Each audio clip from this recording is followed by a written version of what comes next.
All right, guys, we should be good to go. Y'all know what to do. Drop a 1 in the chat if you could hear me. Drop a 1 in the chat if you could see me. We're going to get into it. Man, it's good to be back in here with y'all on this Friday. We missed yesterday. I was upset about that. We had some technical difficulties going on here. It's always something, but it's good to be back in the building with y'all. We've got a lot to talk about, a lot to cover, especially since we didn't have a show yesterday. We're going to get into what's going on with Judge Ross and the situation with her recusing herself. It's getting crazy. We're going to talk about the Karmelo Anthony family. I thought we were done with this for a while, but they're facing some really serious issues when it comes to information that's coming out about what happened behind the scenes and potentially some fraud there. We'll get into that along with a bunch of other stories. But before we get started, I've got to say what's up to the people, man. Shout out to everybody who's in the building, the amazing folks who make this the amazing show that it is, and that's you. Shout out to my beautiful, awesome, amazing Amy E is in there doing what she does, be amazing. Y'all, please go make sure you follow Amy over on X. If you want to stay up to date on the latest news, you can find her at Amy Lee on X, and also you can follow her and subscribe to her YouTube channel. Link is in the description. We've got Virginia Wiley is in here, Nana Bananas in the building, Shababy is in here as well. Shout out to, is it Shababy or Shoe Baby? Good to see y'all in here. I'll be saying what's up and good morning to you all as we go throughout the show. I do have a favor to ask as soon as the show gets started, and I'm going to ask and beg you to like the video on your way in. Guys, likes are free. I know you're going to have a great time on the show here, and it takes less than a second to do. It really helps us all on the show, and it lets the algorithm know you guys are enjoying the show. It shares all the videos on the channel itself, and this live stream you're watching right now with more people. Thank you to everyone who's liked the video so far. I appreciate y'all, and it helps out a lot. So that's why I asked. I know you guys are going to have a good time, hear some great information, even have good conversations in the chat. Secondly, if you're feeling extra generous, you can share the video as well. You can click the share button. It'll allow you to share this live stream with anyone on your social media platforms. You can even share it via text message. Last but not least, I will be reading super chats as we go throughout the show. So if you want your voice to be heard, I'll be reading super chats, putting those up on the screen. And thank you to everybody who drops a super chat in there. All right, let me know where y'all are at, what you got going on this weekend. Happy Juneteenth, by the way. I was about to miss that one. Happy Juneteenth to those of y'all who celebrate. It is Shoe Baby. Okay, I was close. I said Shoe Baby. Shoe Baby. Okay, so it's the second one. Shout out to Shoe Baby. We got Jay Buckmasters in here as well. Dog Mom's in the building. Let me know what y'all are up to this morning. And again, happy Juneteenth to those of y'all who celebrate. We're going to go ahead and get right into it because, as I mentioned, we got a lot to get into. Oh, I didn't mention this. LA Pink is coming on the show around 12. So make sure y'all stay tuned in for that. It's funny I say that because I got to make sure I've got this ready to go for when she drops in. All right, let's go ahead and talk about what's going on with Judge Ross. Now, if you have not heard the story about Judge Ross, this is absolutely insane because this judge is actually recusing herself because of some inappropriate activities she was participating in her chambers. Yeah. So this judge was caught by multiple employees, and allegedly the employees even heard her in her chambers having intercourse with an Atlanta police chief. Yes, this is real. This really happened. Now, as a result of this, there are several cases that people want to be thrown out, and they're even asking that she get recused or she recuse herself from this lawsuit that has been going back and forth with the issues between Fulton County and the Department of Justice and the FBI. So we're going to get into more information about that. I'll give you guys a breakdown of what's happening, and you'll even get to hear some background information on why the judge is in this situation in the first place. So Amy posted this over on X. If you don't follow her on X, make sure you guys do that to stay up to date on the latest news. You can find her at Amy Lee on X. That's at Amy Lee on X, at IAMYLEIGA. She says this: federal judge recuses herself from the Georgia voter data lawsuit amid ethics controversy. In a significant development for the ongoing federal litigation over Georgia's voter registration list, U.S. District Judge Eleanor Ross formally recused herself from the case on Monday, June 15, 2026. And people are not even happy about that. They think she should go as far as to remove her license, maybe even serve some jail time. I don't know if it's that serious. Obviously, it's embarrassing to her and the people involved, but you guys let me know what you think. Also, the Department of Justice had been pushing for Judge Ross's disqualification, arguing that her impartiality was compromised. The GOJ specifically, cited her reported attendance at a 2024 campaign event for the Fulton County District Attorney Fani Willis, which we mentioned. In this motion, the Department of Justice argued that given the politically charged nature of the lawsuit, which seeks access to unredacted voter rolls from the Secretary of State, Brad Raffensperger, the judge presence at the event for a prosecutor known for high-profile political litigation created an appearance of bias. And that's an understatement. I mean, we know that Fani Willis went after the president of the United States and tried to get him on election interference. So again, it's not even a question here. And I think the judge did the right thing for once in recusing herself.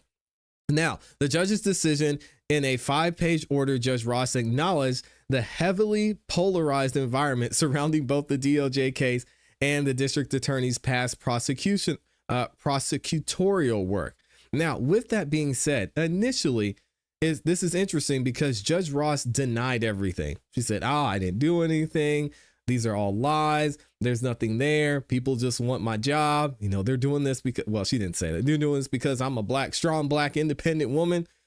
It didn't work out because at the end, the evidence came out. There's even a video that's floating around. I'm not going to play it here, but it shows what is alleged to be some audio from Judge Ross in her chambers while some of these events were occurring. Let's put it that way. I'm not going to play it on this show. Y'all can find it. Either way, while noting that she attended the event only to reconnect with former colleagues from the district attorney's office, she ultimately stepped aside out of an abundance of caution for the potential perception of bias. Smart move.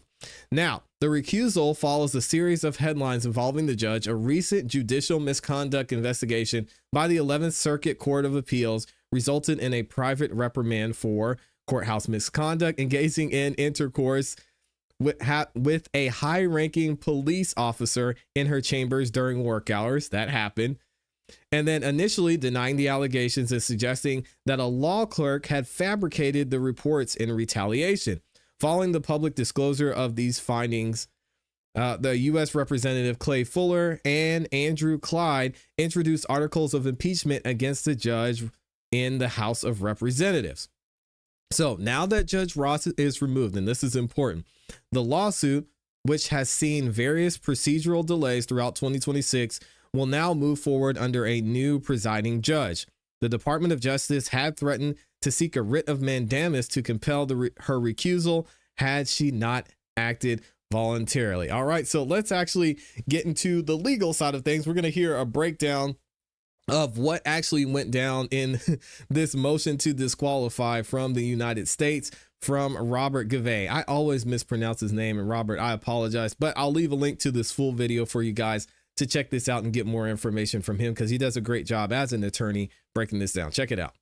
The Judicial Council of the 11th Circuit found explicitly that a subject judge engaged in judicial misconduct. She did a bunch of things, among other things, which was making sex freak noises in her office. They were playing jazz music, attending a partisan political event that honored Big Fanny, the biggest Fanny in all of Georgia. Fanny rose to national fame after her failed prosecution of President Trump related to the 2020 election, and after Fanny was caught indicting Nathan Wade and lied about that. When reports surfaced that Judge Eleanor Ross was the subject judge who was inspired by Fanny and just brought in some dude into her chambers, the U.S. moved to disqualify Judge Ross. Now, there is no longer any doubt at all that Judge Ross is the subject judge. She then apologized. She lied in her apology, committed fraud, another forgery upon the court, when she didn't even sign her letter. As part of her private reprimand, as part of the cover-up, they said, you have to apologize to your clerk. Tell them you're sorry they have permanent emotional damage to their brains based on what they heard coming out of your office. She didn't comply with that reprimand at all. And then when she sent the letter, she didn't even sign it. We made another video about that, explaining that her signature was not the same. So then she sent another follow-up letter. After she got busted, another complaint was filed against her. The chief judge said, well, since you wrote a second apology letter and actually signed it this time, I will not open up a secondary complaint. And in that second letter, she did confirm it was her. She's sorry for the sex noises. Nonetheless, other people like the Black Voters Matter Fund filed a response and they said, don't disqualify her at all. They tried to sanitize her conduct, but not that couch cushion, as mere attendance at a campaign event for Fani Willis and distort the U.S. attempt to recuse.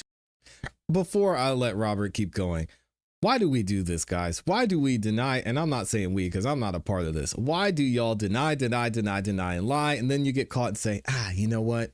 Fine. It is what it is. And we've seen this in so many cases. Say, I didn't have a relationship with this person. That didn't happen. Oh, this person is doing that out of spite. I don't understand. And it's really frustrating that these people are allowed to lie like this blatantly and still get away with it. I know y'all have said and talked about immunity in some of the comments, but in this case with the judge, if you did it, why not just come out and say, yeah, I did that, instead of seemingly waiting for things to blow over in this case and hope you get to stay on the case and save face? It doesn't make any sense to me. As mere attendance at a campaign event for Fani Willis and distort the U.S. attempt to recuse her. More background before we see what the judge says. On December 10th, the Judicial Council for the 11th Circuit, they had adopted an amended final report. There was an unidentified subject judge. And this is scandalous. The 11th Circuit should be ashamed of themselves. Everybody knows who she is. We were always going to find out who she is. And they wanted to keep this under wraps. They wanted to make this a cover-up. The final report concluded that the subject judge engaged in judicial misconduct, in addition to making bang with a police officer, to also attending a partisan event with Fani Willis. Somebody took a photograph of her. She was there drinking martinis. Then she was ordered to write apology letters, and she had to acknowledge her wrongdoing. On June 10th, the chief judge sent a letter to the judge identifying her as the subject judge and investigated further complaints that the judge had failed to comply with the disciplinary order. And guys, this was all done by the people. It's almost seemed like no one was going to do anything about this until the people actually stepped in and started asking for this to happen. And then we saw the assistant attorney general get involved. And now we have this motion to disqualify from the Department of Justice, all because people were out there saying, we know who this is. We know who the judge is. And shout out to Marco Polo. They were the first ones to break this story over on X. They said, we know exactly who the judge is. We know who the police officer is. And then we saw a lot of movement from the Department of Justice. So again, so important why it's important to call these things out and to make these types of videos, because we're involved and we have a lot of power when it comes to prioritizing what's going on here. So it's interesting to see that this was held off for so long until the people started making noise. I said, do this. She said, F you. No. And they're still like, okay, we'll try again. She should be sanctioned aggressively. That hasn't happened. In response then, Judge Ross sent another apology letter to her clerks, noting, sorry, I had not taken full accountability for her actions. Then in the second letter, she said, yeah, that was me. So her attendance at Fani Willis's election party raises questions about her competency and her ethics. An objective, reasonable observer would construe Ross's attendance at a Fani party as an endorsement of Fani and the Democratic Party. Fani rose to national fame for her failed prosecution of President Trump and for paying her lover nearly $700,000, going on cruises, going to Napa Valley, and taking 2-hour lunches in her office. Oh, gross. All of this was about election integrity. That's the subject of this lawsuit. Judge Ross and the attendance at this event creates an impermissible appearance of bias. Any reasonable observer would say she cannot be impartial in an election integrity case that we're bringing right now. Now, the Black Voters Matter, they want to downplay her misconduct. They say, oh, it's not a campaign event. It's just reuniting with former colleagues. But even if that's true, it erodes the public trust. And at the time Judge Ross attended the Willis event, it was a mere matter of good fortune that her attendance did not garner media attention. There was Yes, and it's interesting because I feel like some people knew about this and they knew what was happening here, but I think they didn't make the connection because, as we mentioned when we first covered this, Ashley Merchant said she was able to easily find information about this judge and find a picture of the judge at that event, which people could have known. There were people there that would have known, and nobody said anything. Either way, let me know what you guys think about this in the comments in the chat. I will leave a link to this full video from Robert in the description for you guys so you can check it out yourself, because he goes into a lot more detail about what happened here and the ramifications of what this judge did on her career. Let me know what you guys think. Shout out to Robert, man. He's doing some great work over there. It's embarrassing, to say the least. I mean, you'd think a judge would know better, and it keeps happening. This same thing keeps happening, and it's almost like they don't believe or they don't think that they're going to be caught. A lot of people are saying that, oh, they feel like they're above the law, which in some cases they are, because it took all of this to finally and eventually get this judge removed from this case. So I don't know what it's going to take, but we're going to continue to call it out, as you guys have seen here. And shout out to everybody who's on board with that as well. So many of y'all in here. Shout out to the gang in the building. Let me see what y'all are saying. Oh, shout out to Nana Banana with the 19-month. Said, have my 19-month anniversary with you. Happy Juneteenth. That is amazing. And you know what, Nana Banana? Let me actually see if I could find that. I think I saw that yesterday. There it is. Shout out to Nana Banana. I wish I could pull it up, but it's not showing on this side. Yep, there it is. I found it. Nana Banana has been a member for 19 months. Let's give her another round of applause. She says, I'm so glad I found you and Amy. I've learned so much from y'all and Cat Not Williams. Shout out to Cat Not Williams. Keep up the great work. Thank you, Nana Banana. Thank you for the support. Thank you for the love. Consistency for 19 months. That's insane. That's nearly 2 years, man. Y'all been holding it down. Thank you. Thank you. Thank you so much. I appreciate you. All right, we're going to keep it moving. Let me double check and make sure I didn't miss any comments because we got to get to this Karmelo Anthony situation. Good morning. Good morning to y'all. To be fair, lawyers and judges make a living off of spinning beneficial narratives until the evidence can contradict. That is a great point. I'll be interested to see a psychological breakdown of that type of thinking, how an attorney thinks, how that translates into their everyday life, how that translates into their relationships, their interactions with people. And it seems like, again, that was a great point. Maybe you just push and push and push and push until you're finally told no. That's how they got to where they are. It makes sense. It makes sense. Yeah. Speaking of liars, we got to talk about Karmelo Anthony's family because people are starting to have the smoke for them. And it looks like some of the truth is coming to light when what happened behind the scenes, especially with the money that the Anthony family was receiving, is found out. We'll go ahead and get into it here. We've actually got a couple of segments on this because there's a lot of information there about this family. So the Karmelo Anthony family, specifically the mother and father, are facing some backlash and are under fire again because apparently their son isn't receiving any money and the Anthonys are saying they're broke. I mean, there's a lot of information coming out about this family. We're going to get into some people who were close to them in other videos and talk about what they saw behind the scenes, even allegedly some people who were paid to make them look like more of the victims. But we have this report from Fox News that says this, and the headline is, parents activate Texas business 24 days after the fatal stabbing at a track meet. This is getting wild. Check this out. Convicted killer Karmelo Anthony claims he's penniless and demands a taxpayer-funded appeal lawyer after a fundraiser raised over $633,000 on his behalf. Where did all that money go, guys? Public records show his parents activated a Texas business entity just 24 days after the fatal stabbing of Austin Metcalf at the Frisco track meet. Let's go ahead and get into this article, guys.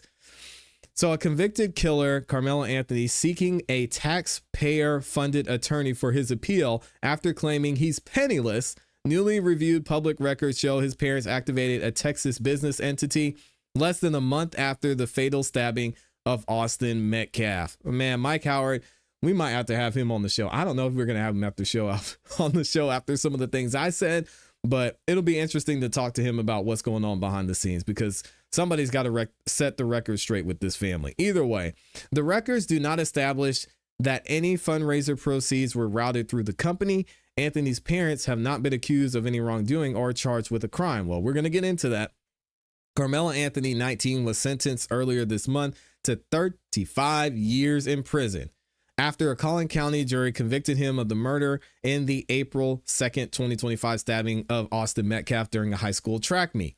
Days after sentencing, Karmelo Anthony filed paperwork seeking court-appointed counsel for his appeal. How, guys? Now, what I've heard and what I've seen, and even what the Karmelo Anthony's family has said, is that they used some of that money to buy a new house because they were receiving death threats. And I guess they've had to move multiple times. There are reports out there that they bought nearly $1 million home. Again, I have not, that's allegedly, I have not seen that, but the Anthony family has said they've had to move multiple times. And I can imagine a lot of that money was used for that. Strange times. Poor Karmelo, man. This is crazy. Anthony described himself as a penniless, destitute, and indigent person, too poor to employ counsel to represent him on appeal. Anthony's request comes after a Give, Send, Go campaign launched on his behalf on April 15th of 2025 less than 2 weeks after Metcalf's death, raised $633,908 before being removed from public view following Anthony's conviction. Organizers said the fundraiser was created to support Anthony and his family as they navigated the legal battle. This is what the family said. "We are grateful for your support during this incredibly difficult time for Karmelo Anthony and his family," organizers wrote. "This fundraiser has been established to provide comprehensive assistance to the Anthony family as they navigate the many challenges surrounding Karmelo's case." As Fox News Digital previously recorded and reported, fundraiser organizers said donations would help cover legal expenses, family relocation costs, there's the house, and other needs that arose as the case drew national attention. Give, Send, Go later said the funds were distributed for lawful purposes, including legal defense and family relocation expenses. They must have spent all that money on a house. I'll be interested to see the breakdown of what they spent and where. Public records reviewed by Fox Digital show Anthony's parents, Andrew Anthony III and Kayla Hayes, have been connected to multiple business entities in Louisiana and Texas. Louisiana records show Angelic Obsession LLC was formed in July of 2021 and later became inactive after being revoked by the Louisiana Secretary of State in November of 2024. Texas records show Angelic Obsession LLC became active in Texas on April 26, 2025, 24 days after the fatal stabbing that led to Anthony's arrest. The filing lists Andrew Anthony III, the father, as the registered agent and an Arlington address as the company's registered office.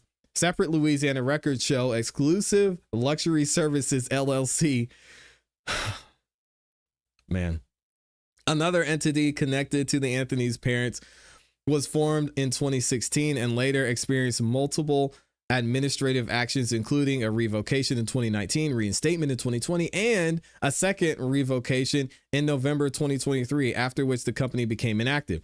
The records reviewed by Fox Digital do not indicate whether either company generated revenue or maintained assets or played any role in the family's finances during the criminal case. The filings do not show whether the fundraiser proceeds were ever distributed to either business entity. Interesting. All right. And of course, Andrew Anthony III declined to comment. And then Fox News Digital reached out to Give, Send, Go seeking clarification regarding the disposition of the fundraised proceeds, whether the money remains available, and what safeguards were used to ensure compliance with the company's policies. All right. Fox has also sought comment from Anthony's defense team regarding the fundraiser, Anthony's request for a court-appointed counsel, and whether any funds remain available to finance his appeal. This appeal is going to be a disaster, in my opinion. And speaking of a disaster, we got to talk about someone I do not talk about on this show often, and that's intentional, because this man is absolutely insane. I'm talking about Charleston White, not my guy, Officer Tatum, who does some great work. Charleston White was allegedly working with and working for the family. Now, Charleston White initially was championing Karmelo Anthony. He said he was going to raise some money for Karmelo Anthony. He was going to send them, I think he said $75,000 to help them get an attorney for an appeal. And now it seems like Charleston White is flipping. So I don't know if the money dried up, if they're not wanting to pay him, but there's a lot of allegations coming out about what happened behind the scenes with Karmelo Anthony's family and where all of this money is going. So Officer Tatum actually did and had a conversation with Charleston White, and Charleston White's even speaking about this on his own. Let's hear what he had to say. Charleston, he called me on the phone. So I'm going to give him a break here. I still got a report on it, but he called me on the phone. He told me some damning things about the Karmelo Anthony's family. Now, I'm not going to say what he told me on the phone. I'm going to let him say his own stuff, and he said it in part in one of these videos. Crazy. But this is an example of how people are starting to turn on the Karmelo Anthony's family. This is Charleston White in support of the Anthony family. Then watch him turn. Roll it. We already got the money set aside for appeals bond. Why? All white jury? The judge and the DA are buddies. The jury wasn't all white, and obviously the judge and the district attorney have worked together, so that's not uncommon. Along with the dad, best friends. That's been our not trump true. card. We've been holding. We already knew that. God has spoken, and God. you cannot make me believe that as many gray-haired white women on that jewelry that's dealing with white guilt about going to heaven is not gonna have no compassion about a kid that's been straight A from the time he's ever read a book in school, has no history of violence, has saved children's lives by risking his own life by jumping in to save somebody from drowning. This kid has no violence. Austin, on the other hand, is a violent brute with some sexual rape allegations hanging on his ass. That's why, man, they coerced him.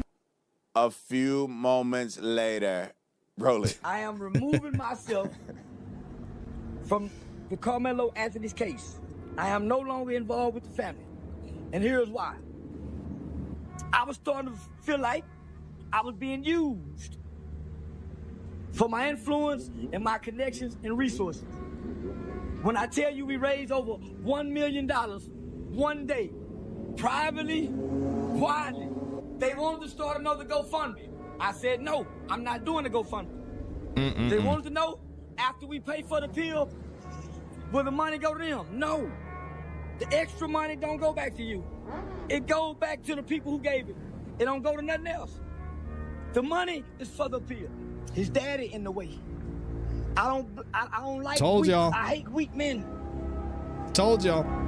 I'd rather stand with a strong daddy like that meth cap man than his black weak father trying to play victim. Dang, shots fired. And I tried to, I've told y'all multiple times about this man, Andrew Anthony. I'm not going to go into detail, but you can already tell the type of character this guy has from the limited interactions I've had with him. It's unfortunate to see this. And you can even see in the interviews, a lot of y'all saw some things weren't adding up and didn't make sense. Now we're actually hearing from someone behind the scenes that it may be true that there's something going on with the father in this situation, and things need to be looked into, especially as to where the money is going. We'll keep going. Now, your son's still living. Hug him, send him some books to read.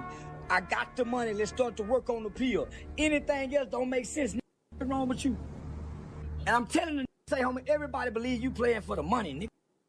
And I'm starting to believe you using me for it. You want to get the money, but then disassociate yourself from me? Then I'm here for that boy. I'm here for your son, nigga. And if this money don't go directly to your son's appeal, you don't get this money. We sent it back. But they might need to relocate again. Right. And if we doing an appeal, the money goes to appeal, not house bills. Not house bills.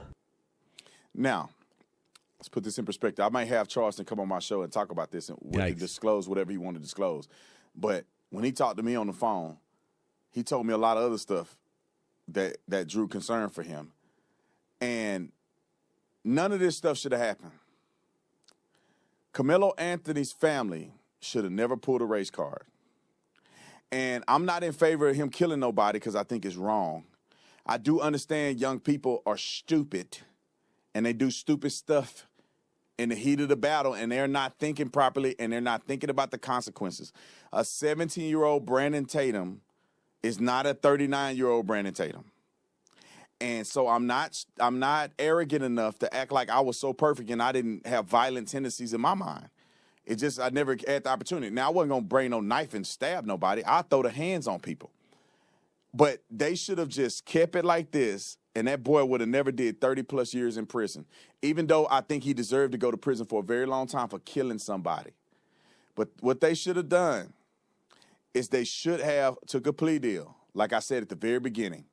They knew that boy, anybody with common sense will tell you, he's wrong, according to the law. He's going to go to prison. There ain't no getting out of jail free card from what he did, what he said he did, and what the witnesses were going to say he did. He should have just taken a plea, did 8 years in prison or 10 years in prison, then he'd be on with the rest of his life.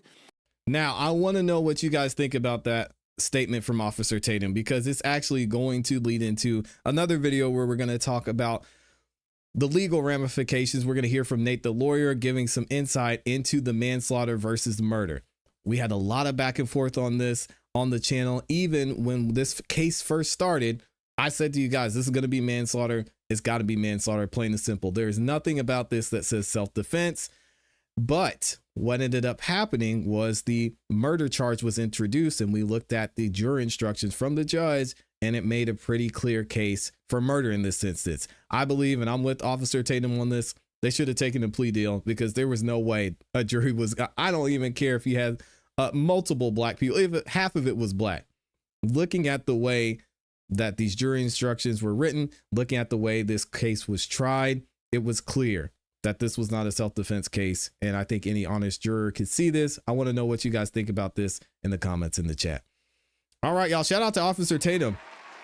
Again, doing some great work and giving some great insight as well. We're going to move on to the next segment real quick because speaking of Jeff Metcalf, we got to talk about Jeff Metcalf. He is not done talking. I told y'all I want these families to chill, especially Mr. Metcalf, as he's, again, I say these stages of grief is on full display when it comes to a lot of the things he's been saying.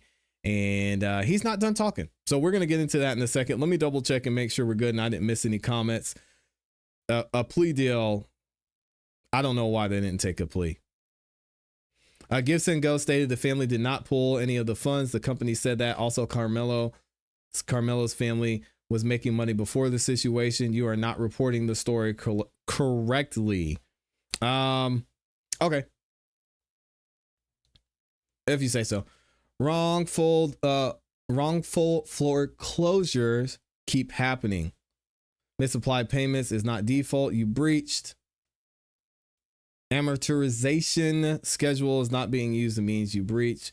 Where is my TRO and injunction? Where is the tape? Agree on the plea deal. Finally caught alive. Awesome show, my brother. Thank y'all. Thank y'all for being here. Shout out to everybody who's just stopping by for a live stream as well.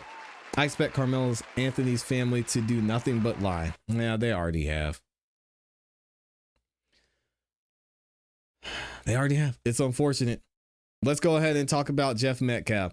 Well, after the Karmelo Anthony trial has happened, Jeff Metcalf has had a lot to say. The Karmelo Anthony's family has had a lot to say, but Jeff Metcalf has a lot of interesting and honestly polarizing things to say when it comes to Karmelo's family, when it comes to Karmelo specifically, and of course, the loss of his son. Now we're going to hear from Jeff about some of the things that happen on the inside of this story, specifically when it comes to the school and people seeing the video and what went on there. Check this out.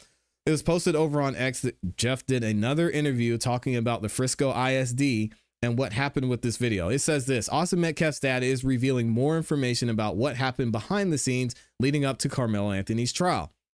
Warning, it will make you angry, this person says. Jeff Metcalf confirms that Frisco ISD was pressured by race activists to allow Karmelo to graduate. And he has the emails to prove it. After bowing down to the mob, Frisco ISD then tried to refuse to give Austin Metcalf his diploma as well. So the murderer gets a diploma, but the victim doesn't. Austin's family had to fight like hell for Frisco ISD to eventually allow Austin to get his diploma. And we actually played the video of Hunter accepting Austin's diploma on his behalf, which was sad. Austin, but not just that, Frisco ISD made several mistakes along the way and handled the entire situation horribly overall. Any teacher who tried to speak out about it was immediately fired. And the superintendent, Mike W., who was behind most of the problems, conveniently retired one day before the trial. Let's see what Jeff has to say. Hopefully it's not too crazy. We approached Frisco ISD and asked them if we could ask for Austin's name to be read and get a posthumously diploma given to Hunter. Their first reaction was no, which actually stunned me because they gave the kid who murdered my son a diploma.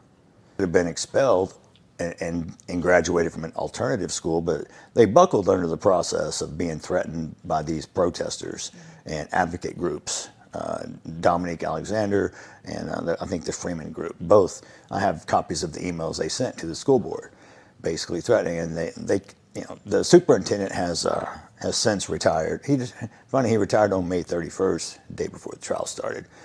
But we have a new superintendent. Hopefully Frisco ISD has some new leadership, new blood, someone that can make some really logical decisions rather than just being pushed by political or outside pressures. So all I can do is I'm looking forward to the kids that are going to go through Frisco ISD now. I mean, my kids are obviously out of school now. But I'm trying to make sure the kids behind us do not have the same issues. I'm also going to try to work on the Texas Tort Claim Act, which gives schools sovereign immunity.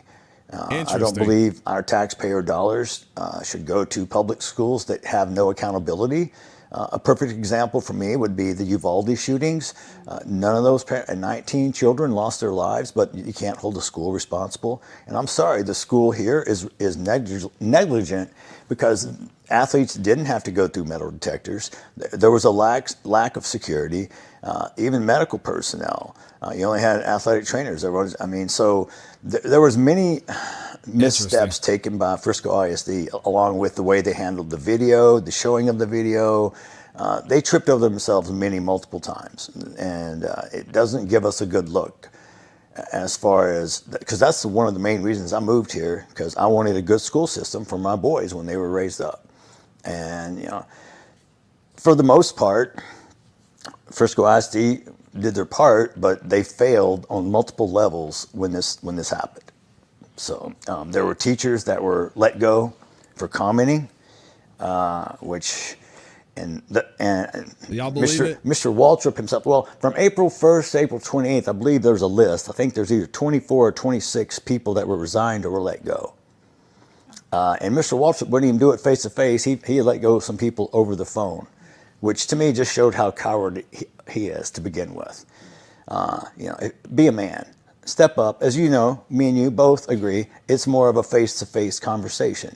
Yes, it is. And that's me. I'm old school. I believe in face-to-face conversation. Text messages, you don't know the inflection of the tone, you don't know the true meaning, and it can be interpreted in many different ways.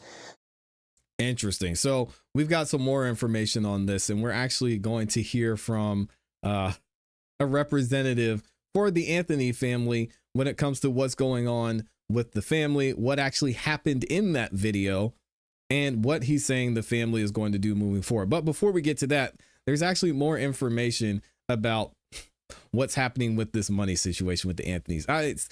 People want to know where all this money went. A lot of money has gone to the Karmelo Anthony family. We're also hearing that, maybe that money's just sitting there in Give, Send, Go, and they shut it down while they're waiting to find out what the money's going to. Who knows what's happening here? But there may be some issues from the Anthony family moving forward, because check this out. Allegedly, Karmelo Anthony's families and his parents are facing possible jail time for fraud. Allegedly. We'll see. This bombshell just dropped in the Austin Metcalf case, and it's getting explosive. The lies are unraveling fast. Let's see what this gentleman has to say. Well, Anthony's parents could end up in a cell right next to him for fraud. It's being alleged that hundreds of thousands of dollars meant for Anthony's murder defense went elsewhere. Investigators are reportedly examining whether an LLC connected to Anthony's parents was used to receive or move donated funds, and whether those transactions matched what the donors were told that the money would be used for. This is likely linked to that $600,000 home his parents purchased and the luxury vehicle. Now, the family's fundraising campaign ultimately raised more than $600,000 before it was shut down after Anthony's conviction, putting enormous public attention on how those donations were handled. If people donated believing that the funds were going to be used for a legal defense, they deserve complete transparency. If the allegations are false, then the family deserves to have its name cleared. But if this investigation is true, then it's almost as controversial as the criminal case itself. What do you guys think? Well. So that's a great point. And again, I pointed this out. I think the Anthony family has been pretty upfront when it comes to what they were going to use the funds for. They've said on multiple interviews, multiple times that, hey, we had to move multiple times because, our kid's life was threatened.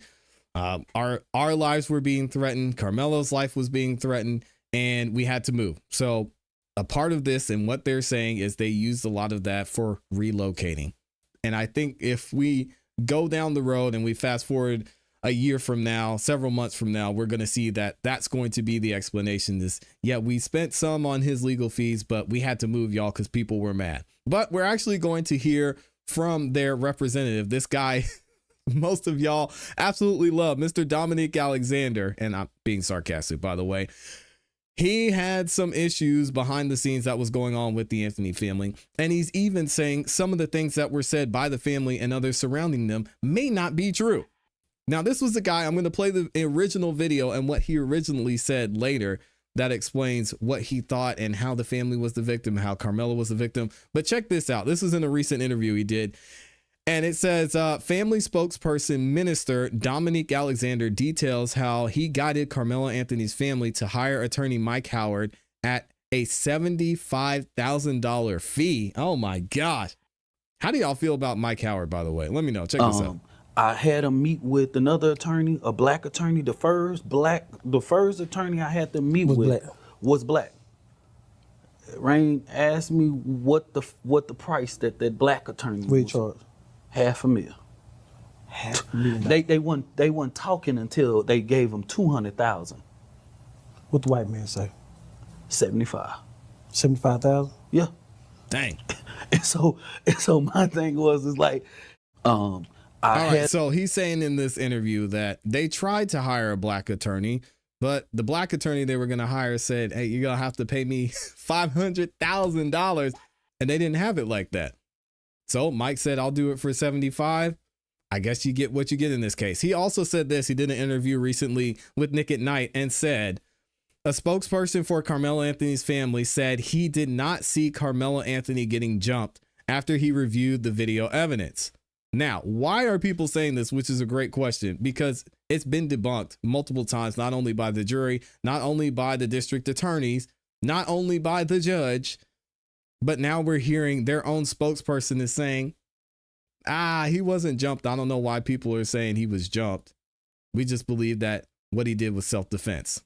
Check this out. People were saying that they were able to see him getting jumped. I couldn't see that. So I was wondering if you guys saw something different. No, it's not, I didn't see that with that video. No. I didn't see him getting jumped. Oh, you know what I mean? Like I saw movement over there. I saw that there was multiple people around him, but I didn't see he was getting, you know what I mean, like the altercation. No. Oh, people were Nick said, oh, well, that's not what's been being said. Also, we've got more. He also says this, speaking about Karmelo Anthony and his relationship. I'll just play the video and you guys can hear it for yourself. When you see me escort Karmelo Anthony out there against security advice or whatever it may be, it's because Karmelo is all of our babies. You know, Nick, I had to leave yesterday because, you know, I always told somebody Karmelo is like a nephew to me. I know Karmelo. Most people know him as a hashtag and a name. I know that baby. I sat at dinner tables with him. I prayed with him. You know what I mean? It's not a show for me. It's not a clickbait. Kayla and Andrew is like a brother and sister to me. We're locked in forever. It's not a client. That's my family. You know, everybody can. This precious boy, I know that heart. I sat down, broke bread in video games or whatever it may be, you know. I told somebody earlier today, listen, I'm not the oppressor. Focusing on me, trying to do this, saying who did this, who did that all of that doesn't even matter. Mm-hmm. What matter is that a baby was railroaded in a courtroom. It was lack of transparency in so many different things, and we have to move forward. All right, so here's the last thing he had to say, and this is doing a little bit of a rewind, showing you guys what he had to say once the verdict was read. Does it align with some of the information that's coming out now, saying that he wasn't jumped during the video? Where are we seeing the victim here in this case? I speak on behalf of myself, Minister Dominique Alexander. I speak on behalf of myself as the president of the Next Generation Action Network. The Next Generation Action Network wanted to respect this process, to be able to make sure that nobody said that the Next Generation Action Network obstructed this process, interfered in this process. But what this process did is shown that black lives do not matter in Collin County. It showed us that time and time in American history, it has shown us to remove emotions from yet the law. This trial showed that it put emotions over the law. After Trayvon Martin and so many countless names, it has shown us that black life is not safe in Collin County. It showed us that they did not listen to the law. It showed I think they clearly did. that a judge interfered in this process. It showed very clearly that a black boy was allowed, not one black soul on a jury. An all white jury convicted him in 2 to 3 hours. We know that they did not prove their case. They are currently sentencing Karmelo Anthony, but we know that the Next Generation Action Network put the first $10,000 towards an appellate attorney. And we will fight Collin County like hell. I respected this process. I allowed and called for peace in this process. But Black America should be very upset about what went on today. We are. Now, before all of the internet lawyers and before all of the interpretation of the situation, I'm only an advocacy leader. I'm not an attorney. I can only help families be able to navigate these processes when they find themselves in this type of. All right. So again, that's the mindset of the other side of things. Let me know what you guys think about this in the comments in the chat. Once this video comes out, and the video will come out, it'll be interesting to see who starts to speak a lot louder on this and who's more quiet. Let me know what you guys think. Shout out to the gang, everybody in here. Thank you to everyone in the building. Y'all are, the video's going to come out and it's going to be interesting. This shout out to Queen Brielle, say hi ClassE, this MLK wannabe. Why does a conversation between Dominique Alexander and Ben Crump sound alike? Because they're both up there preaching. Yeah, they're up there preaching. They want to get their message across. They want to get the narrative right and make sure people understand what they're trying to say. And that's not the last of this, because we're actually going to see Karmelo Anthony. Some people are still really upset with him, and even so much so, there have been threats on his life. We're going to talk about this. I've been holding off on talking about this absolute clown of a person, but because it's been brought up in the news so much and we've been covering what's been going on with this Karmelo Anthony trial, I've got to talk about it, which is unfortunate. If y'all haven't yet, please make sure you like the video on your way in. Guys, likes are free. I know you're going to have a good time here, and it helps get the video and this live stream out to more people. So if you could, make sure you like the video on your way in as we talk about this situation. I hate that I have to talk about this guy, but you're going to hear this name for the first time on this channel. We've got to talk about Jake Lang and what is going on with his relation to the Karmelo Anthony trial. This again is another human being that is honestly just a waste of attention and time. But I want to talk about this because it's related to Karmelo Anthony. And this man, thankfully now, is actually facing some charges for the things he's been a part of. Now, if you don't know who Jake Lang is, you guys can do your research. I'll give you some information and background on what's going on specifically in relation to Karmelo Anthony and the threat that was brought by this man against Karmelo Anthony. Check this out. Amy posted this over on X at @AmyLeonX. Make sure you guys go follow her to stay up to date on the latest news. Here's what happened. Now, there's been a I'm sorry, guys. This is just so annoying. Jake Lang is being charged with a terroristic threat. And what happened? Amy says a significant development in the case of Jake Lang, the far right influencer, that's putting it nicely, arrested earlier this month, a felony charge of making a terroristic threat. All right. So what happened? There is a bond hearing today for Jake Lang. And in that bond hearing, there was an adjustment. So the interesting thing about this is the judge that presided over the Karmelo Anthony case is actually making the decision on this man's bond. And what did Judge Roach say? Judge John Roach Jr. has lowered Lang's bond from $1 million to $250,000, which is interesting. Now, should Lang be able to post the $215,000 bond, he is subject to strict conditions.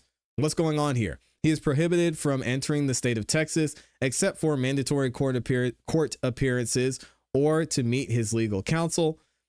Electronic monitoring, obviously, he will be required to wear a GPS/electronic monitoring device upon his release. And here's the background of this case, all right? So the charges stem from an alleged June 4th, 2026 live stream during the Karmelo Anthony trial, when prosecutors claimed that Lang made specific threats to kill Karmelo Anthony. This guy's an idiot, all right? The defense and the prosecution during the hearing, Lang's defense argued that the original $1 million bond was excessive, framing his comments as trash talk protected under free speech. And again, this man somewhat aligns himself with the Chud the Builder, which we're actually going to talk about in the next segment. The guy who goes up and verbally assaults people, in my opinion, and claims free speech under it. Now, obviously, as you guys know, Chud the Builder is actually in jail facing charges of attempted murder, as he should be, because he's stupid. He's an idiot. But either way, so during the hearing, Lang's defense team argued that the original $1 million bond was excessive, framing his comments as trash talk protected under free speech. Prosecutors countered by emphasizing Lang's history of multiple arrests and argued that his actions were calculated effort to disrupt the judicial process and intimidate those involved in the trial. All right, so let's actually get into this article and figure out what happened and how he got in this situation in the first place. So, new details and court documents obtained by CBS Texas reveal the prominent right-wing activist has been charged with threatening to kill Karmelo Anthony. Jake Lang, who spent 4 years in prison for the J6 attack on the U.S. Capitol, was set to appear in court on Thursday on charges of making a terroristic threat. Lang was in Frisco during the trial, one of hundreds of demonstrators who gathered in the front of the Collin County Courthouse. Now, when it comes to Karmelo Anthony, obviously, as we know, Karmelo Anthony was convicted of the murder for fatally stabbing Austin Metcalf, and Anthony was sentenced to 35 years in prison. The two teens, who attended different schools and did not know each other, got into an altercation, as we know, and we see what happened there. So here's what happened with the threat from Jake. Now, the court documents obtained Wednesday alleged that Lang was recorded on a live stream video saying he was going to kill Karmelo Anthony with a gunshot to the head. These are how stupid these guys are. Absolutely insane. Video that shows Lang confronting supporters of Anthony outside the Collin County Courthouse on the first day of testimony in the murder trial. Come on, guys. What are we doing here? On that day, June 4th, when authorities say Lang was recorded on video saying to someone, quote, "He won't be playing basketball. I will be waiting outside this courthouse. Guess what? Headshot done." I'm so sick of these dudes, man. Authorities say an unidentified individual responded, "So you're going to kill Karmelo Anthony?" Lang allegedly answered, "Yes, I will." The Texas Fusion Center, an intelligence unit in the Department of Public Safety, was covertly monitoring the courthouse, social media, and live stream during the trial. Agents used facial recognition technology to identify Lang as a person on the video making the threats to Anthony's life, prosecutors said. The 31-year-old Florida resident was arrested while trying to leave Texas last week, and he has been in Collin County Jail with a $1 million bond, which we now know has been dropped down to $250,000, charged with making a terroristic threat. The charge is a third-degree felony, which comes with a prison sentence of 2 to 10 years if convicted. Lang is scheduled to appear for a bond hearing on Thursday in the same court in front of the same judge, John Roach Jr., who presided over the Anthony murder trial. Lang has a history of arrests since he was pardoned by President Donald Trump after spending 4 years in prison for the J6 riot at the U.S. Capitol in 2021. At the same time of his latest arrest, authorities say Lang was already violating a criminal trespass warning he received outside the Collin County Courthouse 2 days earlier, which banned him from the property for 30 days. He's an idiot. CBS News Texas discovered that Lang has an online fundraising account that's collected nearly $50,000 on the exact same crowdfunding website as one that just days ago was shut down, an account to collect money for Karmelo Anthony's family. Let's get into, gosh, this video from Nate the lawyer that is actually going to talk about Karmelo Anthony and the charges surrounding that, because I don't want to talk about this idiot anymore. Y'all can let me know what you think about this in the comments in the chat. Now, Nate the lawyer did a great job in this video explaining the difference between the murder and the manslaughter charge and why in this case Karmelo Anthony may have been found guilty of murder over manslaughter because the defense team didn't do a great job. Check this out. You spoke two different ways, right? You said in one way it was murder, but if you put up a defense, it was manslaughter, right? It could be deemed as manslaughter. In Texas, because I looked this up, there are two ways to get to manslaughter. Okay. Even though they got murder, there are two ways to get to manslaughter. One, you get the charge of manslaughter. In other words, you send a jury in the back and say, is it murder or is it manslaughter? And I think that's where the arguments would have helped. But there's a second way to get to manslaughter, and that's through what's known as imperfect self-defense. So perfect self-defense is exactly what it is. You defended yourself, you checked all the boxes, you're good to go, you didn't commit a crime. That's perfect self-defense. Imperfect self-defense is exactly what happened in this case. Somebody didn't reasonably believe that, well, somebody acted disproportionately. Right. Somebody pushed you, you stabbed them. Somebody did something. So you were acting in self-defense, which I believe Karmelo Anthony was. When somebody grabs you, you can respond to that grab with a push. You can respond to a slap with a slap. So he is acting in self-defense. Right. But imperfect self-defense says, well, if you overreact to it, then we'll convict you of murder, but your sentencing will only be manslaughter. So they kind of give you two bites at the apple. And I'm assuming, but their lawyer didn't. All right, so during the trial, he tried to argue for self-defense, and then like that last, he fell on the knife. He did a terrible job. The Metcalf fell on the knife. That was like so stupid. But then in the sentencing phase, that's where the argument goes now to imperfect self-defense. Hey, you convicted him already, but he made a mistake. This is obvious a mistake. Why would a kid who has a 4.0 GPA, who's got all these college offers, who's got all these scholarship offers, who have a whole life, in any other situation, this is one of the top tier kids. Why would this kid do this? And even if he did, well, why would he do this randomly? Obviously, he acted irrationally in that moment. Don't destroy his life. He's 17.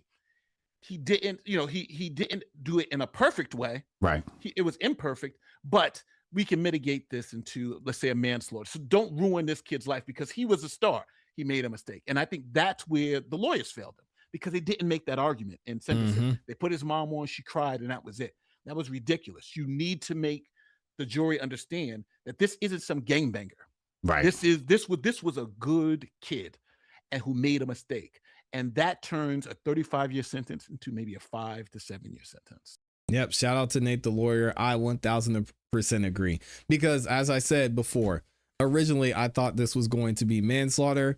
Then as we went down the road, I didn't think his attorneys made a good case for manslaughter. They pretty much laid it out for the jury. And then you combine that with the judge's jury instructions. It was straightforward. So let me know what you guys think about this in the comments in the chat. If he gets another trial, do you think what Nate the lawyer says could potentially get him a manslaughter charge? Do you think they have another trial and they have a few more black folks on there that he could be found not guilty? Let me know what you think. Shout out to the gang. Y'all are amazing. We're getting close to having LA Pink up here. I want to read some of y'all's comments and we'll get into our next topic, because we got to talk about Chud the Builder. Oh my gosh, I've got so much we've got to cover on this show. I got to get moving here. All right, here we go. Let me see what y'all are saying over here. We got to talk about Chud the Builder again. Speaking of clowns, this guy, he needs to stay in prison for a while. Although I don't know that that's going to help, but at least he won't be out on the street shooting anybody else. Let's see if I can find him. Here we go. All right, let me see what y'all are saying in the comments and we'll keep it going. Love his passion. Nate the lawyer is dope. He did it because he was scared. He was surrounded with God knows what was being said to him. Plus, Austin put his hands on Karmelo. Yeah, that doesn't give you a right to kill somebody, though. Pretty straightforward. Bad choices are colorblind. Sometimes People have to understand these were kids caught up in the bad moment of ego and emotions. Karmelo's still a kid. Rest in peace, Austin. Yeah, that's true. And the defense could have made a case for that. I don't see that they did. 135-pound kid. Yep.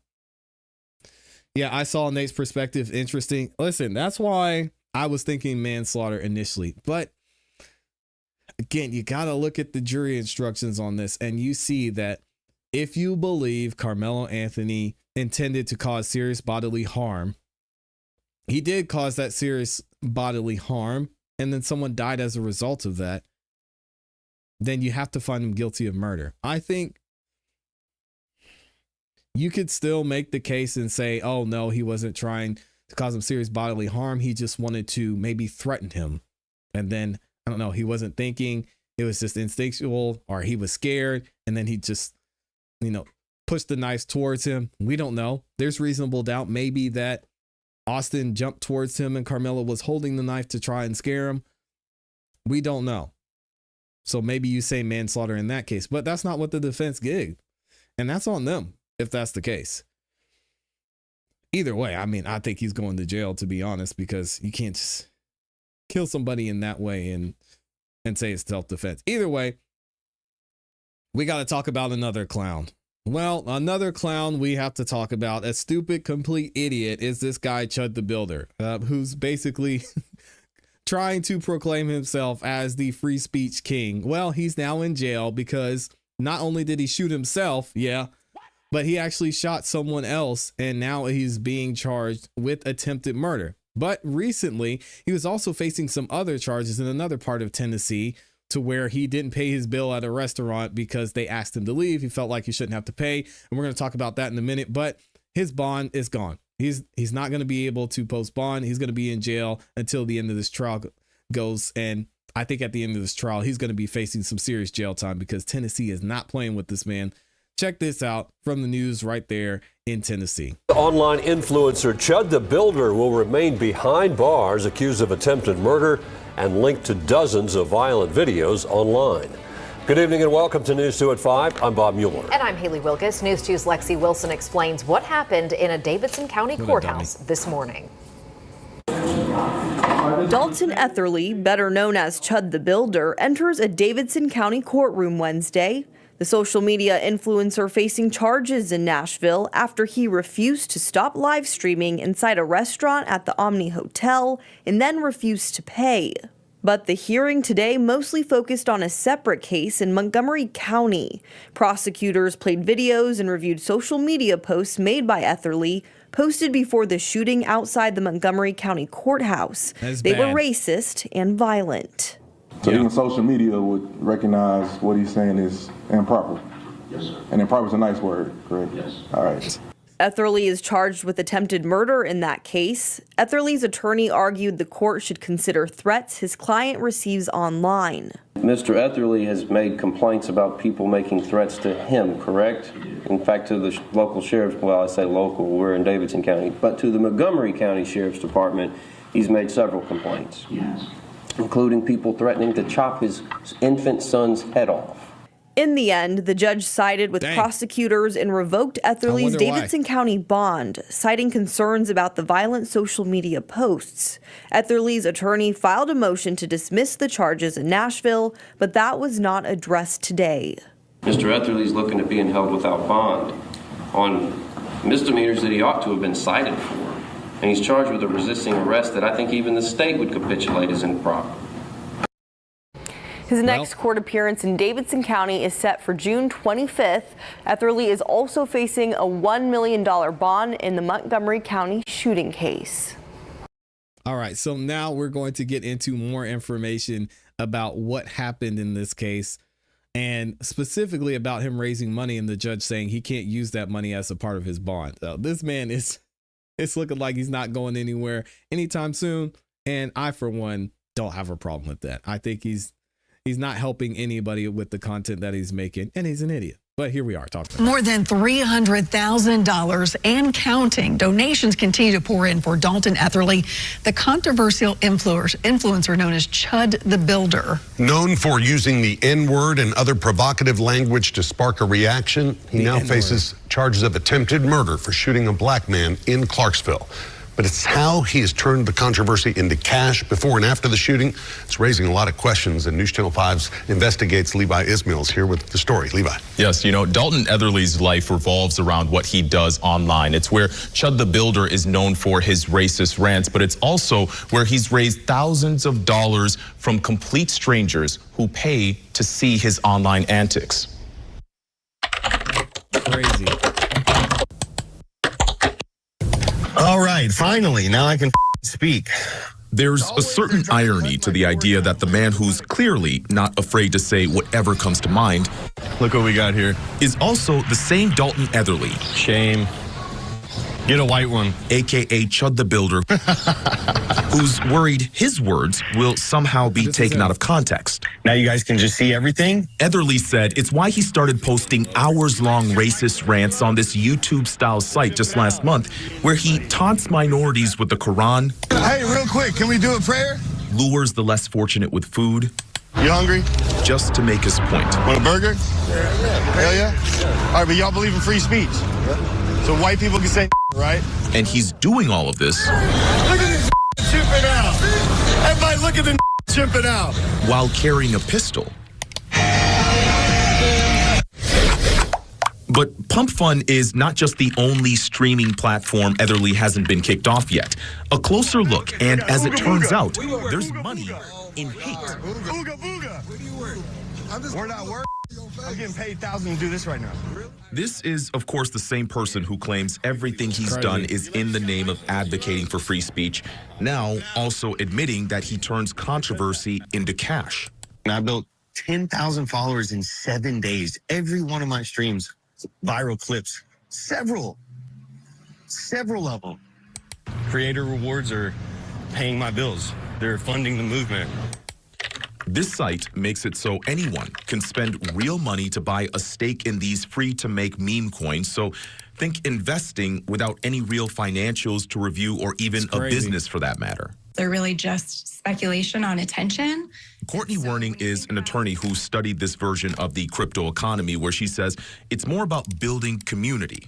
And the people who are investing in this get, a dopamine hit of watching a number go up. Etherly owned about 3% of this coin that, at its peak, hit a market cap of just over $4 million. Now, one guess as to when that happened. Man, I just pray that dude's gonna be all right.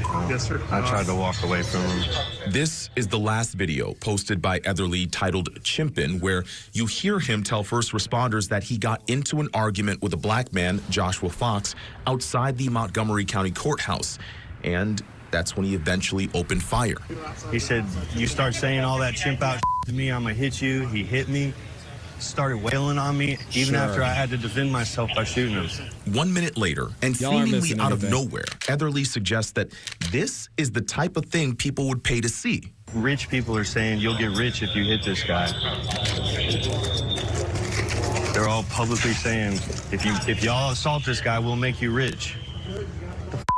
Fox was taken by life flight to Vanderbilt University Medical Center for emergency surgery, while Etherly was treated for accidentally shooting himself. He now sits in jail on $1 million bond pending trial and faces more than 60 years in prison for attempted murder. Meanwhile, his meme coin plunged by millions in just days. If you can't afford to set your money on fire and laugh about it, then you should not be putting it into a coin like this, because functionally that's basically the same thing. It's a rug pull. Etherly may have made money before the shooting, but soon after, donations began to surge someplace else. $300,000 and counting on this Give, Send, Go, a Christian crowdsourcing site where every comment left behind on this post was more racist than the last. The Post says Etherly lost everything after back-to-back arrests, so he planned on using this money to get back on his feet and consider legal options. But News Channel 5 Investigates discovered Give, Send, Go only allows those charged with serious crimes like attempted murder to use all of this money on their legal defense.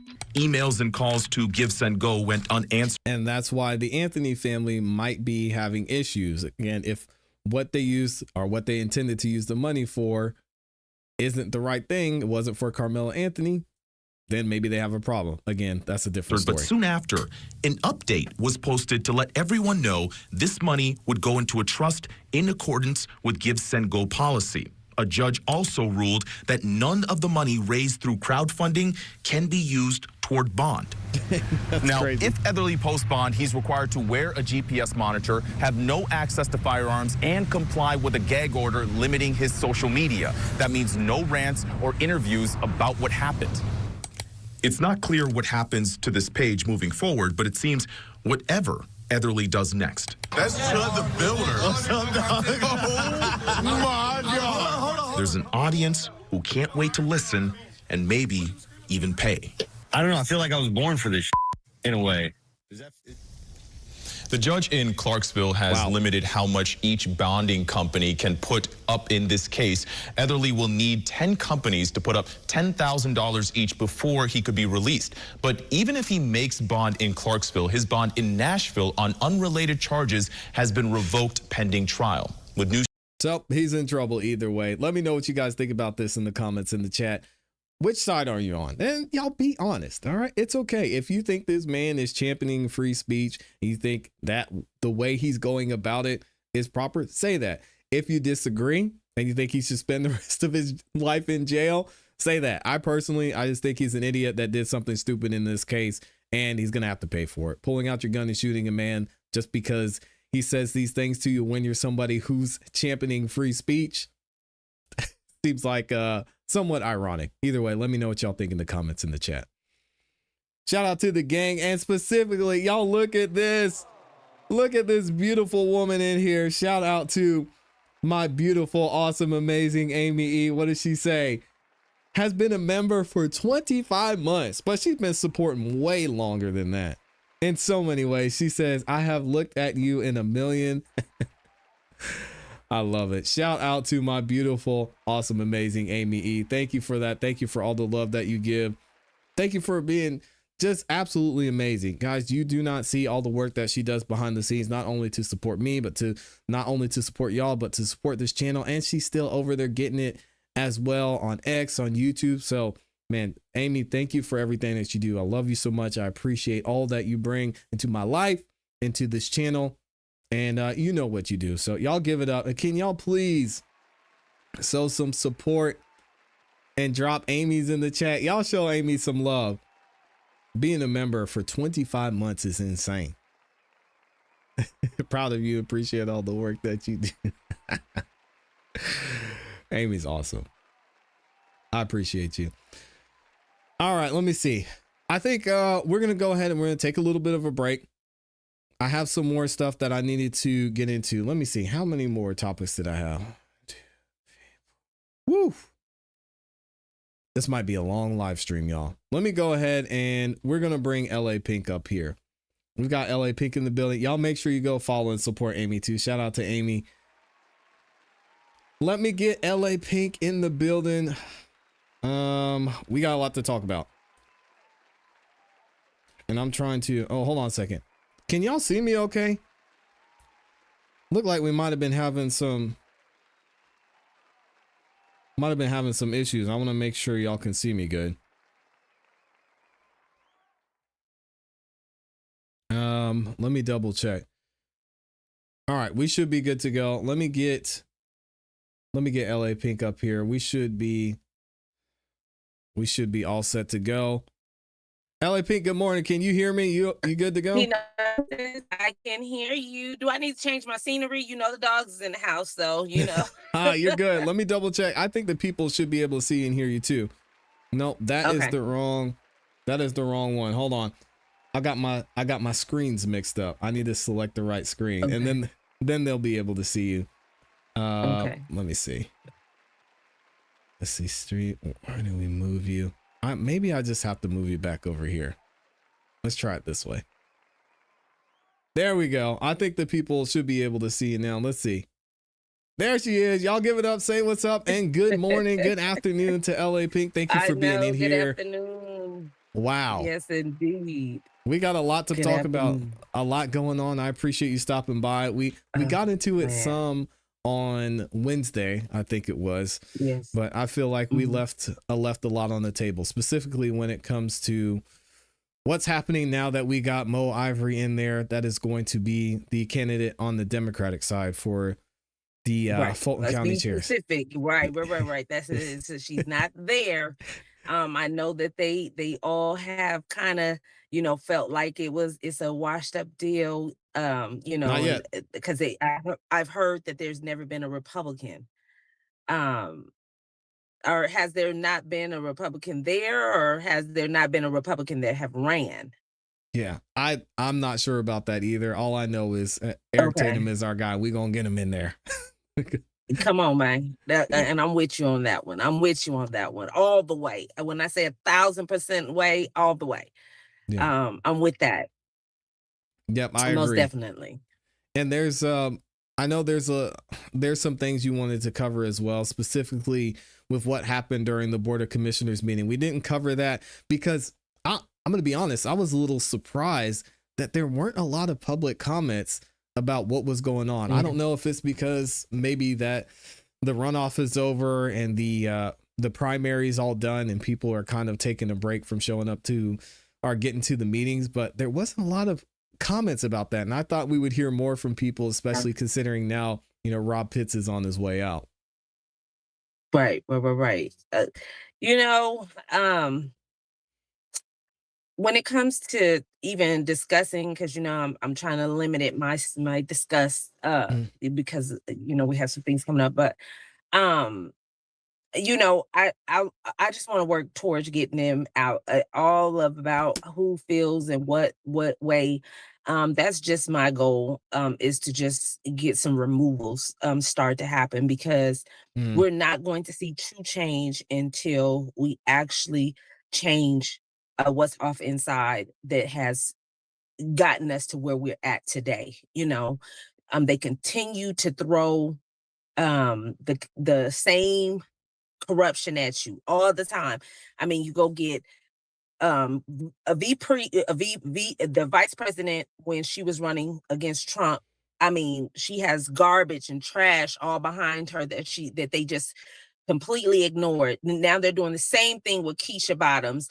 I mean, it's like a repeated thing that they in the Democratic Party. I'm so glad I walked away, but they just don't understand going and getting corruption and telling people to accept the corruption that I went in. And now I'm shoving this corruption down your throat and telling you this is all you have. Like, are you serious? So you're telling me, and it's sickening because of all of the people that really operate with integrity. Like, y'all don't feel some type of way that they are making you guys accept corruption?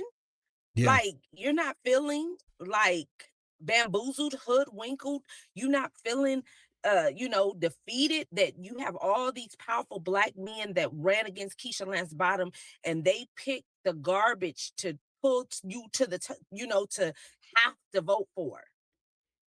Yeah. It makes no sense. And the same thing with Mo Ivory, the same thing. And then they're saying, oh, it's Black girl magic. So is it witchcraft? Because all I'm seeing is the women that they're getting are Jezebel. You got Funny Willis, you got the judge, you got Commissioner Hall chasing balls all around the county. Like, I mean, these women are having sex on the job.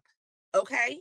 We talked about it today. People are saying, this is our leaders. Like, I'm just confused, but.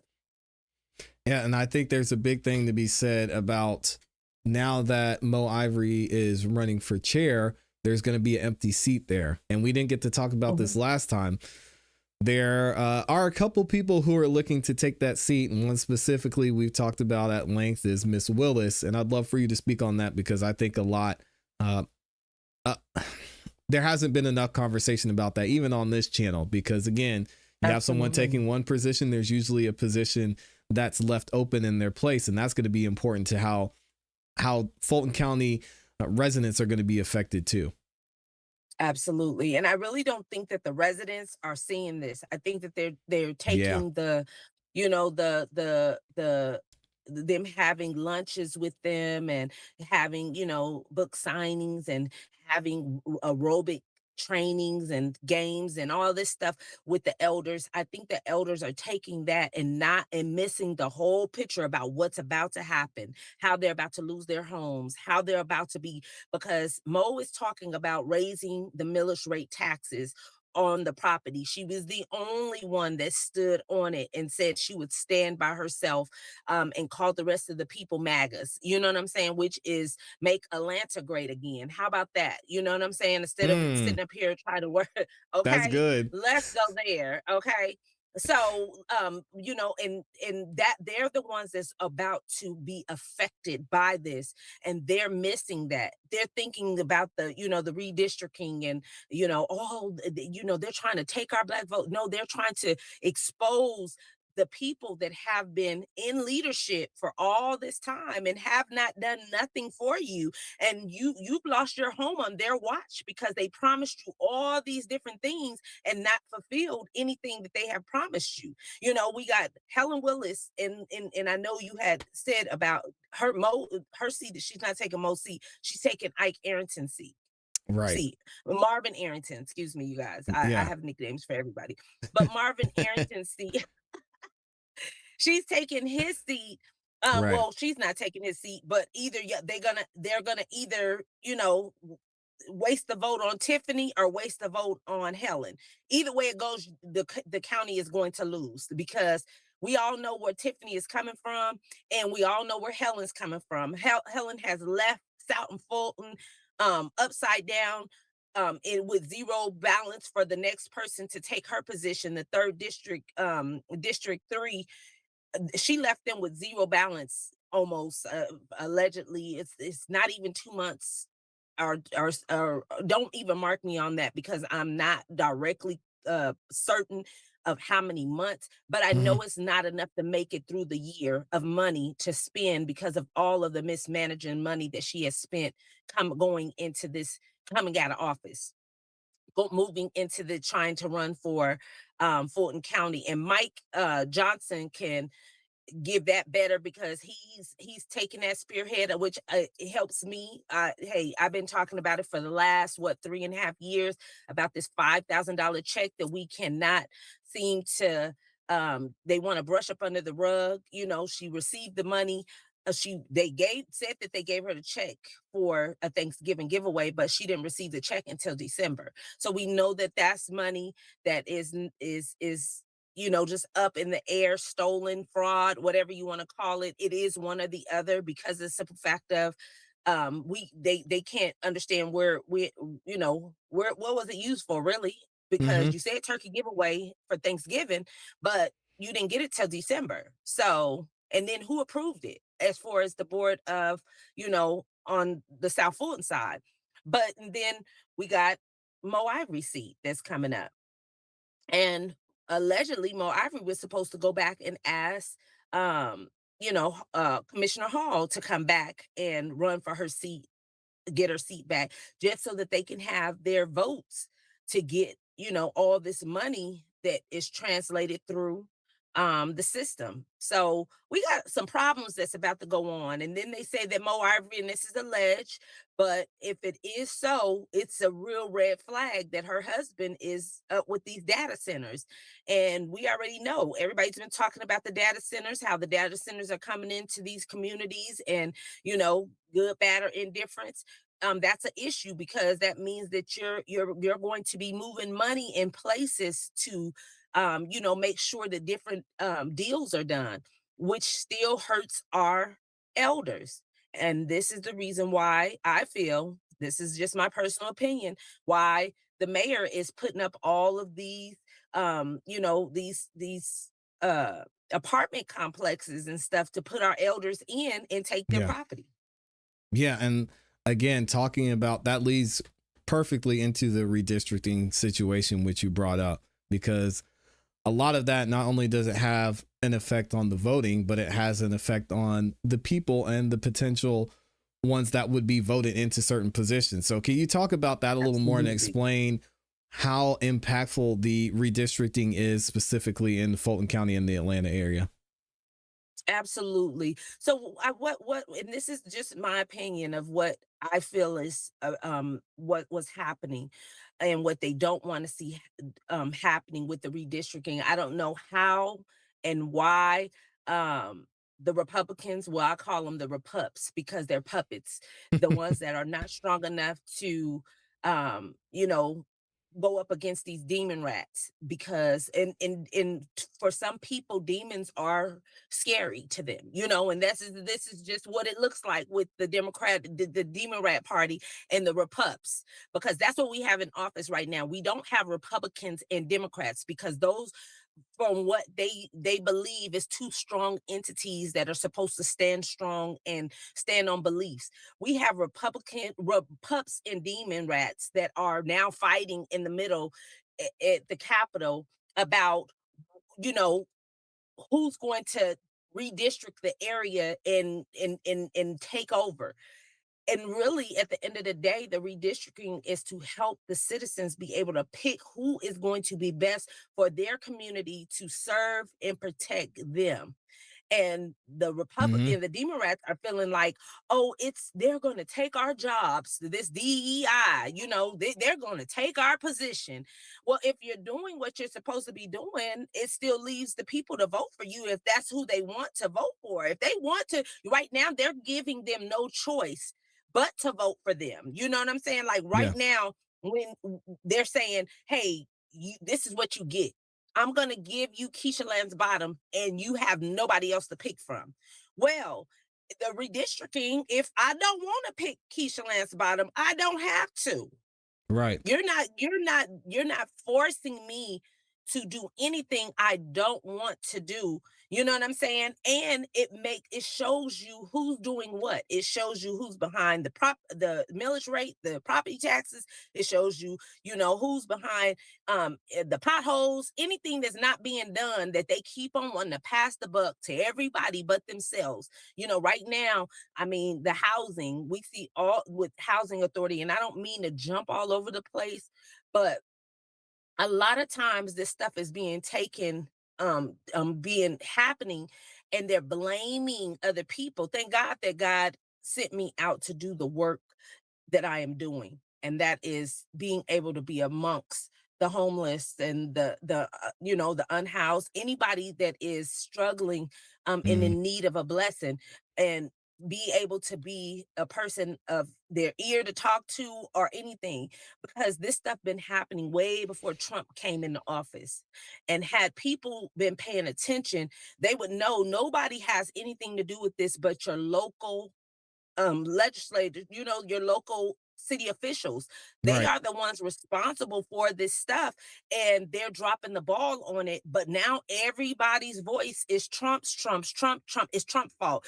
You know, when we were up under the bridge and we were housing those homeless, that's what we had to hear every single time they came down there. Oh, Trump. So me and the homeless had to stop them. They said this was happening I was homeless way before Trump came into office. And these people were saying the same thing they saying to me right now, you know? And so we just had to stop them in their tracks, because that's what they were trying to, you know, allege to the people. And it had nothing to do with Trump. And this is the, very reason why the redrawing of the maps need to happen. But they're so worried about the redrawing of the maps that people, and trying to make people not acknowledge what's happening behind the line, you know, of that's being drawn with the Democratic Party, of the things that they're doing against our community. Yeah, and one of the biggest things and one of the biggest issues that I think people are not understanding or not realizing is the conversation that's been had about taxes as well. So this goes in part with the redistricting. For some reason, Mo Ivory's been continuing to, I was just going to say lie about not only her voting record, but her intent for Fulton County. And I haven't played this interview yet, and I wish I'll play it a little bit later, but she even in an interview would not say she won't raise taxes. She said, oh, well, listen, you know, I got to wait. If I'm elected, if I get in there, I got to see how everything looks, and then we can have that conversation. So it's clear that she's not against raising taxes. And even Rob Pitts, his whole campaign has been, I never voted to raise taxes. I wouldn't vote to raise taxes. And she's still skating around the conversation, which is, I think, should be alarming to a lot of people. It should be. But when you're an attorney and your job is to win, your job is to mislead, your job is to, you know, do everything but, you know, what you're supposed to do, and that's be honest. You know, that this is the same thing. And so when people sit up here, that's just like what she did when they raided and the FBI came down. And now is the time for the FBI to be involved. Now that they said that somebody is going to jail, she can be one of them. And you know, I guess they wanted to arrest 3 people, so let's hope she's one of those 3. You know, that she had so much to say, she had so much to put out, you know, and she her knew and so Dana. much. And her and Dana. Go get Dana too. You know, those were 2 people that just knew so much on the front line. So let's, you know, that's one thing we can bank on, that the feds come and get them, so that they can stick up to the words that they said that they would go to jail for, the Democratic Party, and that's what Dana said. So I want that to happen. Yeah, me too. And I think it's going to be important for people to pay attention moving forward to the general election when we're talking about accountability and Eric Tatum and lack of accountability in Mo Ivory, that the conversation's been clear. There has been a lot of deflecting, a lot of dishonesty on her side, and people need to understand and be aware of what's going on, because this is going to have a lot of effect on a lot of people. Well, you know who I hold more accountable than anybody, and that's the news, because the news covered her saying, you know, she would be the only person raising taxes. But did they play that anytime during her election? That would not had, you know, that's not counseling her or them going against her. That's them making her eat her own words, because Rob Pitts said that this is something that she said she was going to do, which this was something they could have reminded the community of her doing. That you reminded us that she went out and bonded out 3 people. You know, you kept putting that out there. You kept putting out a lot of different things about her, but you never one time, you know, said, "Hey, this is somebody that is could they could be held in the same thing, because if they live in Fulton County, any of the new anchors, their rent and stuff is going to go up too. Their property taxes is going to go up if they own homes, if they rent, or whatever they're doing. So they're going to feel it too. They might not care, because I feel, and this is just my heart, I feel like the news is being paid out. You know, I just feel like they got something to do with all of this, you know, so they could possibly don't care, because they're, you know, getting enough money that they don't have to care. But our elders are not. Our elders are going to be pushed out of their homes. We are going to see a rapid of more people homeless. We are seeing that right now down at Gateway. I mean, Gateway is backpacked when they completely cleared it out. You know, Partners for Home did an excellent job. And we're just seeing it back where it started at. You know, only thing is that they're not up under the bridge, but they're back. That wall is full. The line is around the corner. You know, it's just back where it was. And now you're going to see our elders either in these homes that the mayor has put up, you know, or they're going to be out on the street. And this is what's sickening. People, they're not paying attention to this. You know, people that got money and make money, they're always talking about, oh, Trump don't care. Trump, you know, everything about Trump. But y'all not paying attention that the Democratic Party do not care. They just, the Obamas just put up a billion-dollar library that pushed a lot of elders out of their homes, redistrict a lot of people out of their homes in Chicago. And this is what's about to happen here in Atlanta, Georgia, in Fulton County. Yeah, absolutely. A lot to look into, a lot to learn about. I know we're going to have some more conversations with Eric Tatum moving forward in this situation, and basically break down some of the things we're looking at being affected moving forward. And that's one thing I think you and I haven't talked about yet. We talked about Mike Russell. We talked with Mike Russell about it a little bit, but everything that's going on behind the scenes with the mayor, with Mo Ivory, with Helen Willis, and that entire situation, what are some things that people should be looking at, in your opinion, that could be affected if going forward Mo Ivory gets into that chair position? So if Mo Ivory and Helen Willis comes into office, people have to understand is that they're first of all, this is one big ring. This is one big old circle of friends. And this is the reason why we didn't want them not in office. Oh, because you're saying that, oh, it's personal. This has nothing to do with personal. This is facts that they have already proven. And already have said they're going to give the sheriff more money. They're going to give DA Willis more money. They're going to give, what's his name? The general, Keith Gammon's more money. They're going to give all these different Shay Alexander. Everybody's going to get all this money. This is taxpayer dollars. Yep. We have money that has not been accounted for already. That's taxpayer dollars that we are still questioning. That's why we keep bringing up the $5,000. It's not that it's old and it makes no, honey, a crime is a crime. And that's why we have Crime Stoppers, because a crime is not over until it is dealt with. And these are crimes that have been committed that people are overlooking. Funny Willis, it's out of millions and millions of dollars have cost the county from these RICOs. And now she has the old Trump 17 million. Who money do you think this is coming out of? So when we talk about who people don't have people to hire, they don't have enough money for this, they don't have enough money for that. You don't have enough money for all this stuff because of the mismanaging of money and funds you have already blown. Yeah. And now you want us to come back and let Mo Ivory and Helen Willis and all of the rest of these gangs sit up here and say that they're going to be able to give them more money. And that's the reason why they're running for the position. Mo Ivory ran on this. She wants to give the sheriff a new jail. She wants money.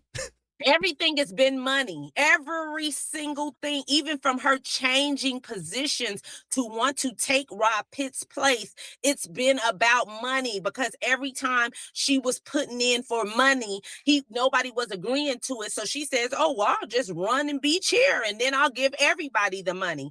So you mean to tell me you rather have somebody that's sitting up here reckless with just giving money out to everybody instead of knowing where it is? Because if you mess it up, they're not going to be able to get no money anyways. Half of these organizations and stuff that's coming down there talking about they want money for this and money for that. I don't understand. This is one thing that I don't understand, and somebody please help me understand it. And I guess I'm asking because I'm an organization that have done a lot of things without begging anybody for any money in a lot of different counties at that, okay? So they keep coming down here and they're saying, we can't do this if we don't get that. Okay, so what have you done with the money that was given? Because why do we still have homeless? Why do we still have all these different things? I know one organization nor two or three can't change the whole entire, Fulton County, Clayton County, or whatever these counties are. Well, we're talking about Fulton right now, but we have enough organizations in Fulton County, PAD, and all these other different organizations that they have given arts and crafts, all this stuff that y'all have given all this money to, for us to continuously to have the revolving door of the same problems and issues. How? When you guys are giving millions, we're not talking about no $30,000. We talking about $1.8 million and $600,000 and all of these different thousands of dollars, and we still have y'all still down here asking for we have not received anything, and I'm not going to ask for anything. But my whole and when I come down here fighting, I'm not fighting, asking for them to give me anything. All I'm asking them to do is their job. And I know that if our organization have done, just what we have done with just donors and the people that we have inside of our lives, not no grants, not no money from the governor, not no money from the mayor or commissioners. I know if we have done what we've done with what little bit of money we've got from our donors, we know that they should be able to clean house. We know that they should be able to not be right now back begging for money. You know what I'm saying? And that's the only way you're going to be able to do your job, but you're going to have to close down. You are overdoing something. Something is being overdone, and it's not being overdone for the people. It's being overdone for the employees and the people that own it. That's not directly for the people that it's supposed to be for. Something is not happening right, because there's no way these people are getting all this money and we still out there in the street. We still out there helping. We still out there can give you, testimonies after testimonies of people we have helped to just the degree that we didn't help them at. So I don't know what's going on with these organizations, and and they're going to most definitely back anybody that's going to give them funding, give them money, because they don't care. All they want is the money. Some of them don't even live in Fulton County. They just work in Fulton County. Even like me, I don't live in Fulton County, but my business have always been in Fulton County. My whole everything that I have done have been in Fulton County. Bankhead, honey, 829 Hollywood Road. So that's just what it's been and where it is. But we're not begging for nothing. We're not down there asking for nothing. All we asking people to do is their job, so we can continue to help the people. Right. So I'm just over our people struggling while other people live lavish, and that's these new city officials that they're bringing in. They're not trying to leave a legacy of change. They're leaving a legacy of some change in their pocket. Okay. That's good. Well, we got a lot of work to do when it comes to preparing the county and even the state for what's coming up in this next election. So let me know your final thoughts here and what you want to leave with the people before I let you go. Well, like I've been saying, I said, hey, if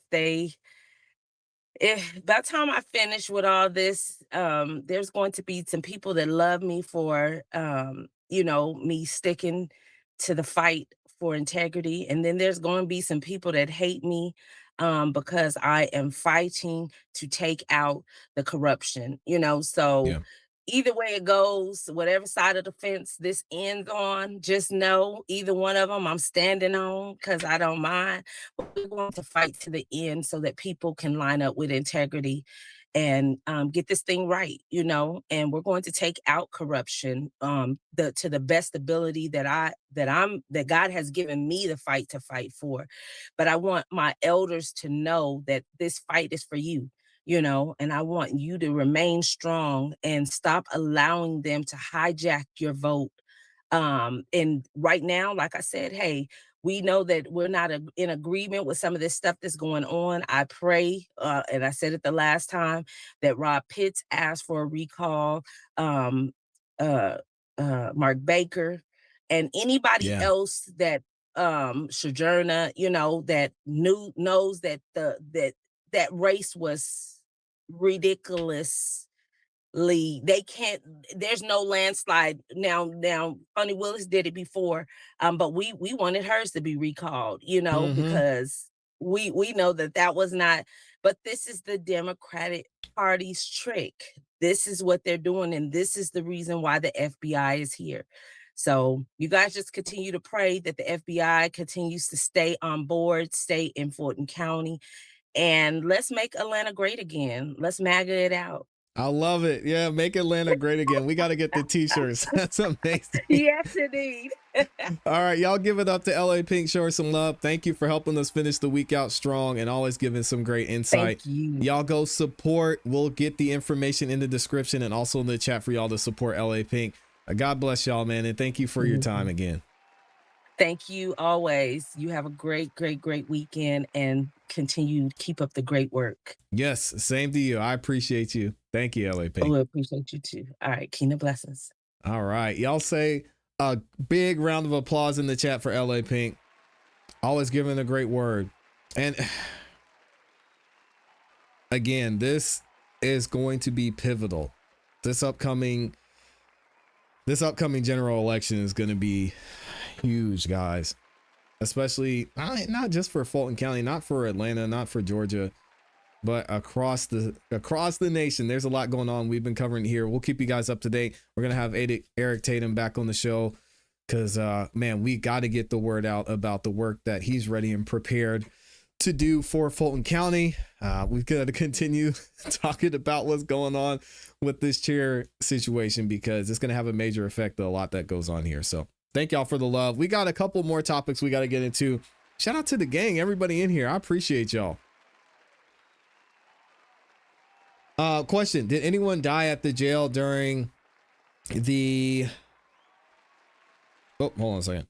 Did anybody die at the jail during the limbo period when Sheriff LaButte wasn't certified / insured when his election is yet to be determined status?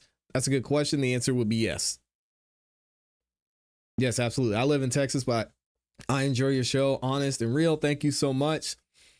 This is how there is always an abundance of money for war. Hello from Scotland. Thank you for being here. Let's see. What else are y'all saying? Here for the in year 2.0. Oh gosh, man. It's going to be interesting out here. All right, let's move forward because I've got a ton. I'm going to have to speed through these because, man, we're getting up on time. The kids are getting hungry, man. We got to feed the kids. So let me go ahead and get these next few topics, y'all. We're going to do a speed round and then I will get all these topics to y'all that I had remaining because it's a lot of interesting information and good insight. Specifically this next one, which is a case that we actually discovered and found out about today. So if y'all haven't yet, please make sure you like the video on your way in. I appreciate everybody who's done that so far. Let's talk about it. A parole officer, a former parole officer in Florida is now facing, guys, yes, you're reading this right, over 500 years in prison. I'm going to get into the story and tell you exactly what happened here. This woman we're going to talk about, her name is Crystal Lawson. She did something that was absolutely ridiculous when it comes to using an abuse of power in this case. So I'm going to go ahead and get into the story here. Shout out to Amy for posting this over on X. If you guys don't follow her, make sure that you do at @IamyLee on X to get the most up-to-date and latest news. She says this: systemic failure or inside job. 32-year-old former juvenile probation officer Crystal Lawson has been hit with 113 felony charges after leaking active, unserved arrest warrants from a state court database to drug trafficking targets. So basically, she was letting people know that somebody was about to come get them so they could get out of their location. We'll get into the details here. She was fired back in 2022, but of course she still had access and remained active until May of 2026, a massive breakdown in internal security, to say the least. Lawson was terminated for her role as a juvenile parole officer in 2022 following a battery charge. The systemic failure was despite her termination, the Florida Department of Juvenile Justice failed to revoke her credentials to the state secure court database, which is insane that you can even access that offsite. Why would you need to access that at home? Either way, from January to May of 2026, Lawson leveraged this orphaned account to perform 106 separate searches. Now, this is where all the charges come from, as you guys can imagine. These queries targeted active, high-level drug trafficking investigations. By identifying and leaking unserved arrest warrants, Lawson directly obstructed law enforcement operations. According to the reports from the Orange County Sheriff's Office, which we're going to hear from them in a second, Crystal Lawson is charged with 113 felony counts of computer crimes, unauthorized access. So here's the specifics of what happened. Each of the 113 counts falls under unauthorized access to a protected computer database. Obviously, that was a comprehensive case information system, or the CCIS. Because of each count carries a maximum penalty of up to 5 years in prison. Wow. The aggregate potential sentencing for all 11 counts is 565 years. Now, again, I highly doubt those are going to be consecutive sentences and that she's going to serve 565 years. I can imagine most of these will be lumped into one sentence, and she may end up being in prison for, I don't know, 10 years, because there's other charges in here as well, right? So the counts stem from 106 documented instances of illegal access to the database between January and May of 2026, combined with the subsequent dissemination of sensitive information, the active arrest warrants and investigation details to members and associates of a drug trafficking organization. These 113 counts represent the individual instances of unauthorized entry and misuse of data pulled during these sessions. All right, so let's actually hear from Orange County, and you can even see in this video, this is Crystal being arrested. This is crazy, man. I hope she was getting paid well.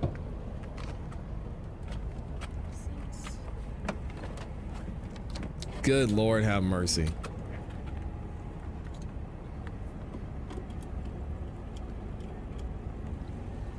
She's just over there chilling. 113 counts. Let's see what Orange County Sheriff's Office had to say. The OCSO intelligence agents have arrested a woman who used her access to a sensitive court database to warn members of a drug trafficking organization that investigators were closing in and had secured arrest warrants. Crystal Lawson, 32, was granted access to the CCIS database as a part of her job as a juvenile probation officer for the Florida Department of Juvenile Justice when she was hired in February of 2022. Later that year, so she didn't make it that long at the job, she was terminated from that job after she was arrested for battery, but her access to those databases was not cut off. Between January and May of 2026, Lawson unlawfully accessed those databases 106 times, specifically for searching for active criminal cases that involve members of drug trafficking organization that was under active criminal investigation. In the case of the DTO, Lawson was able to find multiple active unserved arrest warrants served for an identified co-defendants in the criminal case and leaked active arrest warrants to members and associates of the DTO. These leaks resulted in lost evidence, unrecovered assets, and at least one flight to avoid arrest. So she got somebody up out of the country. Lawson faces 113 felony counts of computer crimes, unauthorized access. Each count is punishable by up to 5 years in prison. All right, so here's the actual information. You can find this on the Orange County website. Y'all see the mugshot there of Crystal. We saw her getting perp walked out of the building. Here's her booking number, all the information, and where she's at, right? And here are the charges. I'm not going to read all 113 of them for y'all, but I think I find them interesting, and I'm sure you guys will too. All right, so the case status, obviously we know it's ongoing. The bond amount for this first charge is $10,000. And what's this first charge? We've got them here. So we've got a note from them, and that's going to be in the affidavit. We're getting the affidavit for you guys as well. And then the Orange County Sheriff's Department and the Sheriff's Office is charging her. And then we have this instance here as well, bond $10,000. And we go down, it seems like the bond for every instance is $10,000. You have this situation here, 10,000, 10,000, 10,000. All these hundreds of counts, $10,000. And I wanted to actually look through here, and she's been pre-sentenced for all of these, and see if there was anything else, because the fact that she only searched 106 times, that means there's at least 7 felony charges that weren't really explained in that post. So I wonder what those charges could be, because all of this looks like it's pretty much the same charge. We'll probably hear more information about that as we go through this case. Now, we've got some information about the drug ring and what could have happened here and what potentially these guys were facing when it comes to them getting a heads up from Crystal about these charges. So we've got this article from News 35 that says, of course, as we know, Crystal, she helped this drug ring and alleged members of a drug ring that were actively under investigation be able to avoid police. All right. So what do they say about this? So the Orange County Sheriff Office said Crystal Lawson was hired by the probation department in February, as we know. And because of her job, she was able to access the CCIS. Now, here's the thing that's interesting. Lawson allegedly accessed the database 106 times, as we know, from January to May to search for active criminal cases that involve members of a drug trafficking organization that was under active criminal investigation. She allegedly leaked arrest warrants to people under investigation, the report said. These leaks resulted in lost evidence, as we heard, unrecovered assets, and at least one flight to avoid arrest. That person was ultimately apprehended, so they actually caught the person who fled. But again, Crystal going through all this work, it makes you wonder what she actually ended up getting paid. Y'all have to let me know what you think about this in the comments in the chat. Jeez, man, was it worth it, Crystal? I don't know.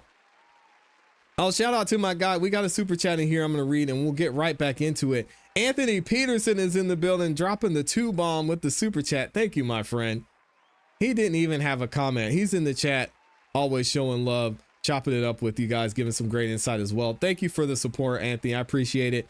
He did have one comment I'm going to read. He said, if the government cannot help, it should get out of the way.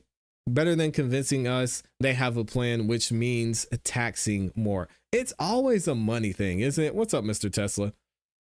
They always complain about the money, say they don't have enough money. We need more funding for this. Where's the funding for that? And so on and so forth. It's actually, I don't know. It's unfortunate in this case because we elect these officials to get in there, to have some accountability, to do what's in the best interest of the people and work for us.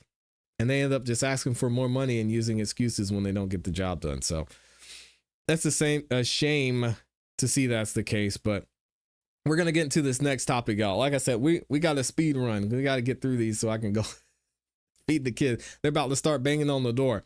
All right, let's talk about, it's kind of Ilhan Omar, but not quite. It's really the fraud there that we've been talking about in Minnesota. I'm actually going to put Nick Shirley up here and we're going to talk about it. So there's more information coming out about this fraud in Minnesota and another multi-million-dollar scheme that has happened as a result of everything that went down with Feeding Our Future. We talked about the Feeding Our Future situation. We talked about Amy Box. She is being thrown in jail and serving decades upon decades of time because of her involvement and being the figurehead of the situation.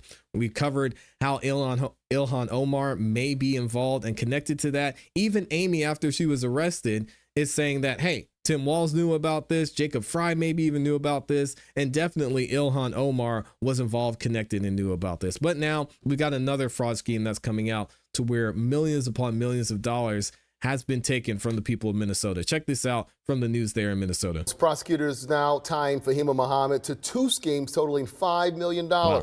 Joe McCoy has details from the newly unsealed charges. Federal prosecutors have now filed the first charges connected to alleged Minnesota daycare fraud since their renewed focus on the topic began in December. Fahima Mahamud was the owner of Future Leaders Early Learning Center and is now charged with fraudulently receiving $4.6 million in Child Care Assistance Program, or CCAP money, from October 2022 to December 2025. That's a lot of money. Under CCAP rules, child care providers are required to collect co-payments from families and certify they've done so when submitting reimbursement claims. Court documents say Mahamud submitted thousands of reimbursement claims and falsely certified that those payments had been collected. Mahamud was already charged in February for allegedly stealing $854,000 in the Feeding Our Future meal fraud case. The U.S. Attorney's Office also brought charges Wednesday against daycare owner Jelaine Mertens. According to court documents, Mertens defrauded Minnesota's Great Start Compensation Support Payment Program by inflating the number of hours her staff worked and submitting applications for funds for staff that did not work for her at all. Prosecutors say from November 2024 to May 2025, Mertens received $425,000 in funds she was not entitled to across her 3 child care centers. Those are Creative Stars Academy in Rochester and Casson and Tree of Life Academy in Ramsey. Online court records show Mertens is expected to enter a plea agreement during her first court appearance on June 4th.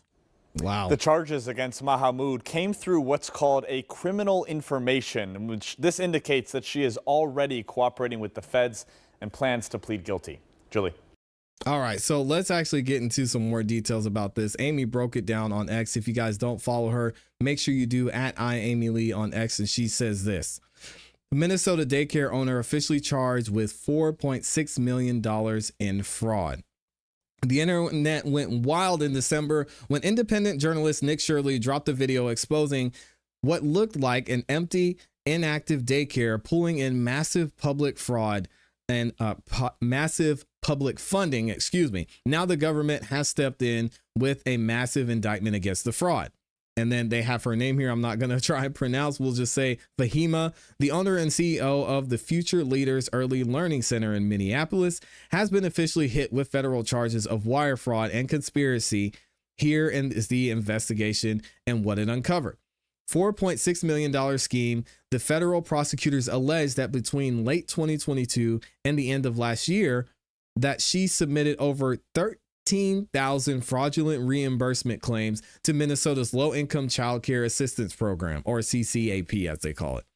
Also, to get those payments, she provided, oh my gosh, providers are required to collect co-payments from the families. Prosecutors say that she didn't collect a dime from the families in roughly half of those claims, but falsified state documents claiming she did to trigger millions in payouts. Which, again, why wouldn't they just have that system work up front? Maybe because it could slow down the system and affect other people. I think that's one thing that's not being talked about in a lot of these fraudulent systems that we're covering.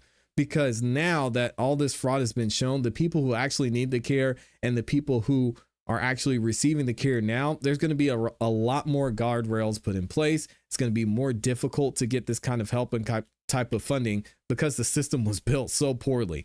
So now the Feeding Our Future connection, the connection to this woman and Ilhan and Amy Bach, is that this isn't her first major charge this year. Amy says, back in February, she was arrested as the 79th defendant in the sprawling $250 million Feeding Our Future pandemic fraud scandal. In that separate case, authorities say she pulled in an additional $850,000, claiming she'd feed 1,000 kids a day at daycare, but spent only $125,000 on actual food. State data reveals that in 2025 alone, Future Leaders took in $3.7 million, making it the highest funded daycare program in the entire state of Minnesota before it was abruptly shut down in January following the initial state investigation. This case is a massive example of independent digital reporting colliding with federal law enforcement to expose deep systemic corruption. Wow. So let's move on to this article that talks a little bit more about what happened in this case and specifically how this ties into the Feeding Our Future. All right. So in this case, we see that, again, Fahima, she was charged on Wednesday with wire fraud and conspiracy to defraud the United States. Prosecutors say Fahima was the CEO of Future Leaders Early Learning Center, as we heard, a daycare in Minnesota and Minneapolis, specifically near George Floyd Square. Authorities say that she enrolled the daycare into the federal child nutrition program through Feeding Our Future and falsely claimed to serve thousands of meals at her child care center. At the same time, prosecutors claim Muhammad submitted false paperwork to Minnesota's CCAP, as we talked about, claiming she had properly collected the co-payments to get money from the government. In total, prosecutors say that she pocketed more than $4.6 million and an additional $850,000 from the federal child nutrition program. Now, we've also heard and seen that when they get this money, they just take it and they send it overseas. It gets sent overseas and it's used by people to build luxury hotels, to finance their entire lives. And these women end up left holding the bag, it seems like. Now, on the other side, she has actually charged earlier this year for her role in Feeding Our Future scheme. She was charged Wednesday for the daycare aspect of this fraud. Now, in December, after Nick Shirley's video went viral, the state of Minnesota said they were performing checks in the daycares that featured in the influencer's video. Minnesota Department of Children, Youth, and Families Commissioner Tiki Brown, hopefully I said her name right, said that all 10 daycares had been visited at least once by the state over the last 6 months as a part of the standard licensing checks. State records show Future Leaders Early Learning Center closed in January. Now, they also say this: Future Leaders Early Learning Center did receive an inspection on November 20 of 2025. But according to state records, the daycare was cited for cleanliness issues, rugs in disrepair, and the program wasn't operating within the terms of its license. So guys, let me know what you think about this. I know this isn't the last time we're going to hear about this Minnesota fraud, because it seems like every other week there's a case coming out where the government is indicting what was happening. Somebody had to know about this. So who do you guys think is to blame in this case? Let me know what you think. Thank y'all, man. I know we're going on the speed round, but y'all are holding it down. Shout out to everybody who's in here. Mr. Tesla's in the building too. I've got a couple more topics to get into for y'all, and then we'll get out of here. Actually, let me see. I might have to save these. I hate to have to hold off on these, because it's a lot of great information, but we're going to get into it, I think, in another episode. Thank y'all for the love. Shout out to everybody who's in here. Thank you for the major contributors to today's show: Nana Banana, Mr. Anthony Peterson, and then of course my beautiful, awesome, amazing Amy E. We're going to be dropping some more videos for you guys as we go throughout the weekend, so make sure you stay tuned in. If you haven't yet, subscribe, hit the notification bell so you don't miss any time that we go live or drop a new video. I hope you guys have a great rest of your weekend. Happy Juneteenth to those of you that celebrate. And as always, you know what to do. Keep growing, keep pushing, keep it classy. We gone. Peace. Shout out to y'all. Absolutely.